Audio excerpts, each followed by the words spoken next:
सबसे ज़रूरी कि हम हिंदुस्तान को जोड़ना चाहते हैं। जो नफरत, हिंसा और डर की राजनीति बीजेपी कर रही है, आरएसएस कर रहे हैं, उसके खिलाफ हम खड़ा होना चाहते हैं। और प्रेस वाले बोलना चाहे तो हम बिल्कुल नहीं डराते हैं। ये जो बीजेपी आई है, जो आरएसएस आई है, सारे इंस्टीट्यूशंस को कैप्चर कर लिया है इन्होंने, कि प्रेस वाले आज सब सवाल पूछेंगे, आगे पीछे दाएं बाएं, यात्रा, सचिन पायलट, अशोक गहलोत, सब पूछेंगे। मगर चाइना के बारे में एक सवाल नहीं पूछा जाएगा।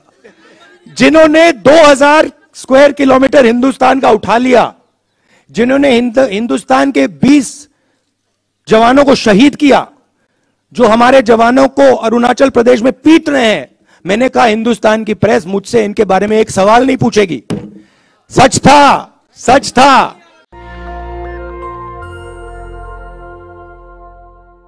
भारत जोड़ो यात्रा के 100 दिन हो गए हैं।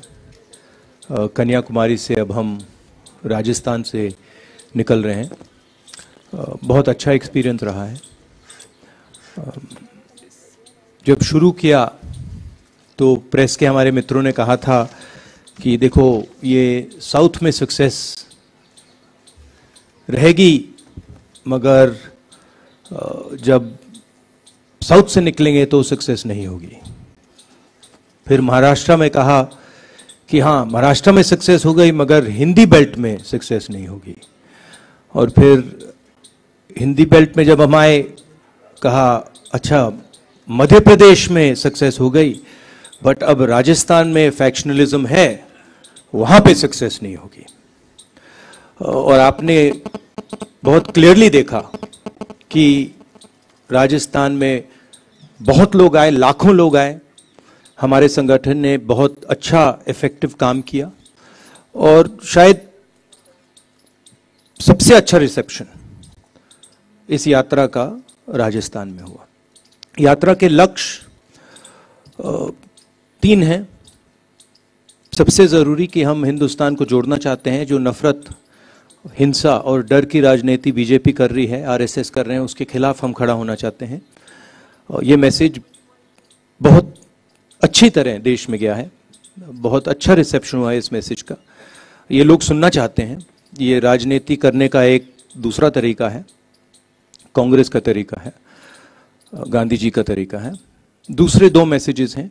एक, जो बेरोजगारी बढ़ती जा रही है उसके खिलाफ, और दूसरा जो महंगाई और जो इनकम इनक्वालिटी हो रही है, जो चुने हुए लोगों को बहुत सारा फायदा मिल रहा है और हमारे जो किसान हैं, मजदूर हैं, छोटे दुकानदार हैं, युवा हैं, उनका नुकसान हो रहा है। तो ये हमारे 3 मुद्दे थे जो मैंने देखा है।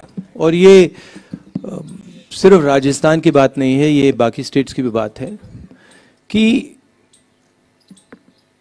मेन इशू कांग्रेस पार्टी की कि हमारा जो आम कार्यकर्ता है, जो सड़क पे लड़ता है, जो लोअर लेवल का नेता है, उसको हमें पार्टिसिपेट करवाना है, उसको हमें जगह देनी है और उसकी बात हमें सुननी है। ये मेन इशू है। जो ये बयानबाजी की बात होती है, ये तो आप जानते हो, प्रेस वाले आप थोड़ा मजा मतलब अपने अखबारों में लिखना चाहते हो तो आप करते रहते हो। ये आपकी आदत है, अच्छी आदत है, इससे आपके अखबार बिकते हैं। मगर हमारा जो स्ट्रक्चर है उसमें बड़ी क्लैरिटी है, उसमें कोई कंफ्यूजन नहीं है।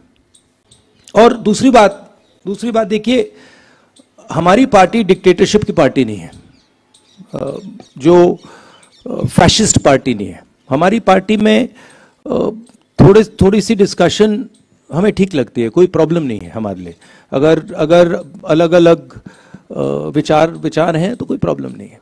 और ये सिर्फ राजस्थान की बात नहीं है, हमारे हर स्टेट में ऐसा है, सेंटर में भी हमारा ऐसा ही चलता है।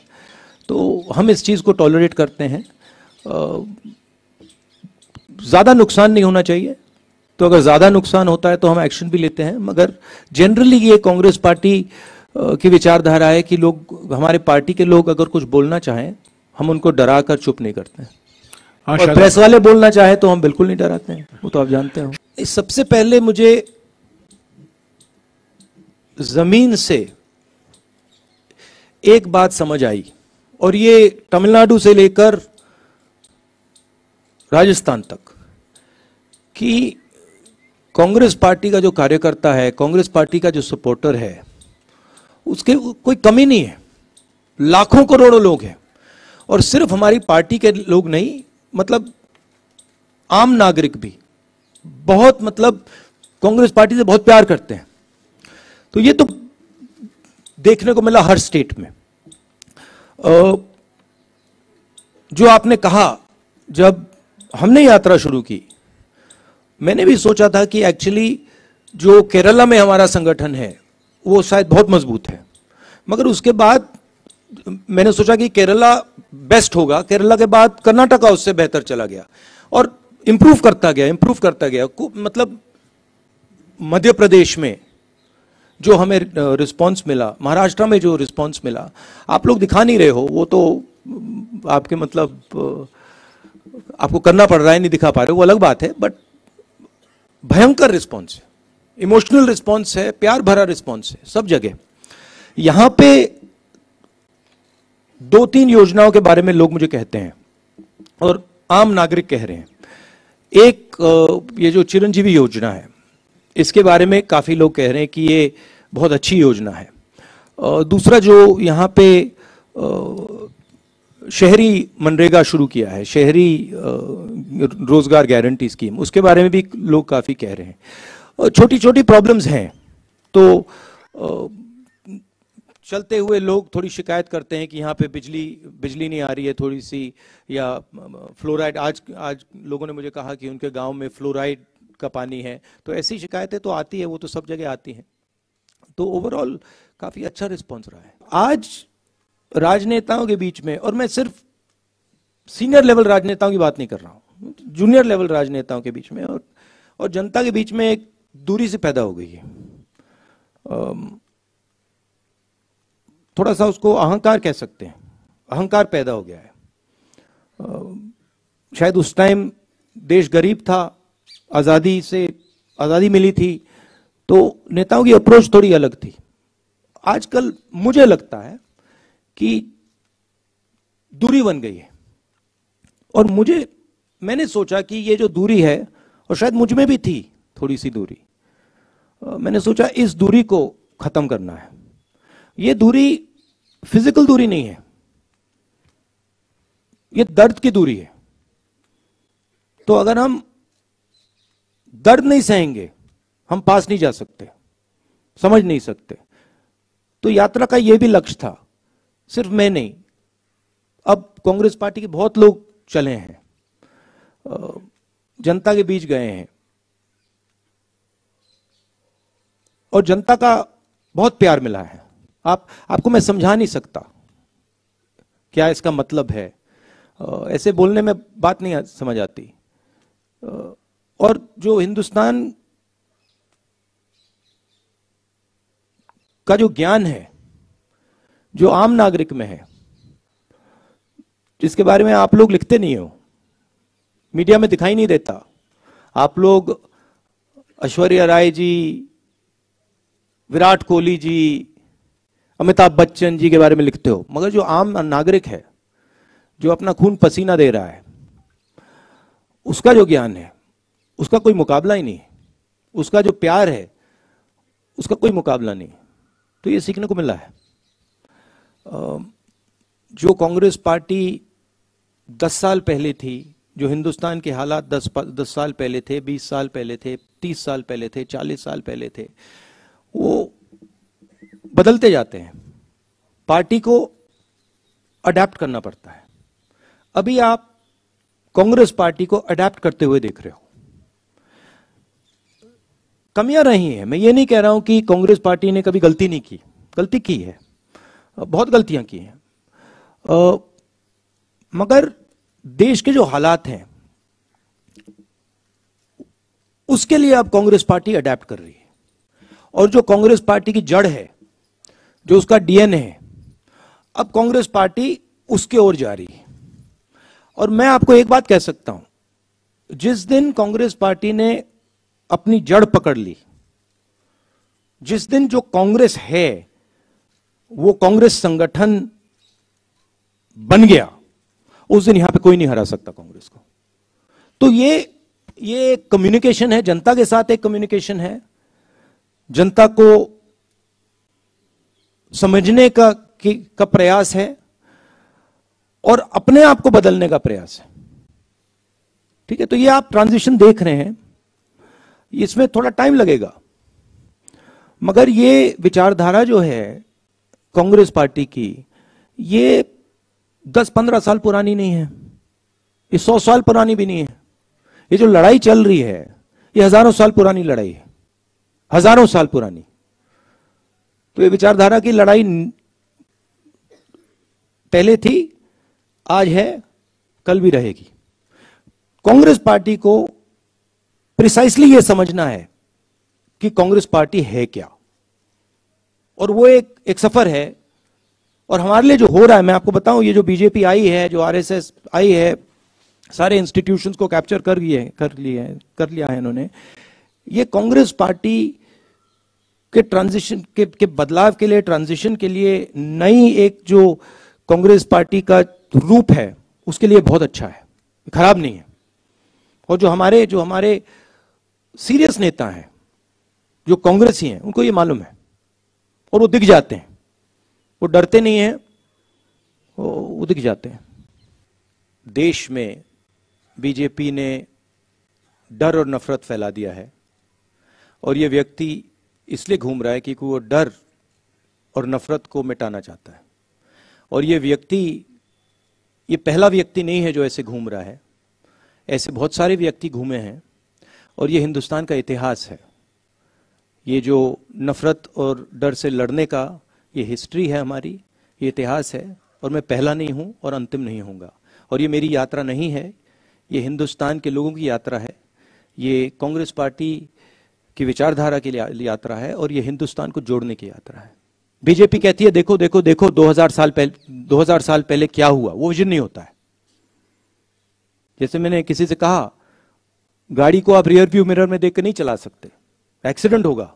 वो हिंदुस्तान को हो रहा है। कांग्रेस पार्टी आगे देखती है, भूलते नहीं, हिस्ट्री को भूलते नहीं है, मगर हम आगे देखते हैं। हम देश को विजन देने की कोशिश करते हैं, हम देश की आवाज सुनते हैं।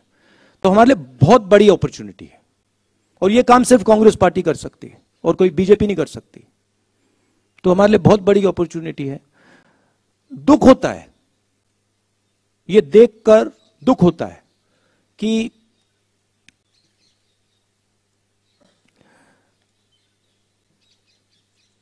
सौ लोगों के पास इतना धन है जितना 50 करोड़ हिंदुस्तानियों के पास है। एक तरफ 100 लोग, दूसरी तरफ हिंदुस्तान की आधी आबादी। उतना ही धन इनके पास, उतना ही धन इनके पास। पूरा हिंदुस्तान जानता है क्या हो रहा है। ऐसे मैं आपसे शर्त लगा लेता हूं कि प्रेस वाले आज सब सवाल पूछेंगे, आगे पीछे दाएं बाएं, यात्रा, सचिन पायलट, अशोक गहलोत, सब पूछेंगे। मगर चाइना के बारे में एक सवाल नहीं पूछा जाएगा। जिन्होंने 2000 स्क्वायर किलोमीटर हिंदुस्तान का उठा लिया, जिन्होंने हिंदुस्तान के 20 जवानों को शहीद किया, जो हमारे जवानों को अरुणाचल प्रदेश में पीट रहे हैं, मैंने कहा हिंदुस्तान की प्रेस मुझसे इनके बारे में एक सवाल नहीं पूछेगी। सच था। जो चाइना का थ्रेट है, और मुझे तो वो क्लियर, और मैं इसको अब 2-3 सालों से कह रहा हूं, वो बिल्कुल क्लियर है, और सरकार उसको छुपाने की कोशिश कर रही है, सरकार उसको इग्नोर कर रही है। मगर उस थ्रेट को ना छुपाया जा सकेगा और ना इग्नोर किया जा सकेगा। उनका पूरा प्रिपरेशन चल रहा है, उनका लद्दाख की साइड और अरुणाचल की साइड पूरा ऑफेंसिव प्रिपरेशन चल रहा है। हिंदुस्तान की सरकार सोई हुई है। इस बात को हिंदुस्तान की सरकार सुनना नहीं चाहती है, मगर उनका प्रिपरेशन चल रहा है, और प्रिपरेशन युद्ध का है। प्रिपरेशन कोई इंकर्जन का नहीं है, प्रिपरेशन युद्ध का है। अगर कोई भी इन बातों को समझता है, अगर आप उनका वेपन्स का पैटर्न देख लें, वो क्या कर रहे हैं वहां पे, वो युद्ध की तैयारी कर रहे हैं। और हमारी सरकार इस बात को छुपाती है और इस बात को शायद एक्सेप्ट नहीं कर पा रही है। हो क्यों रहा है?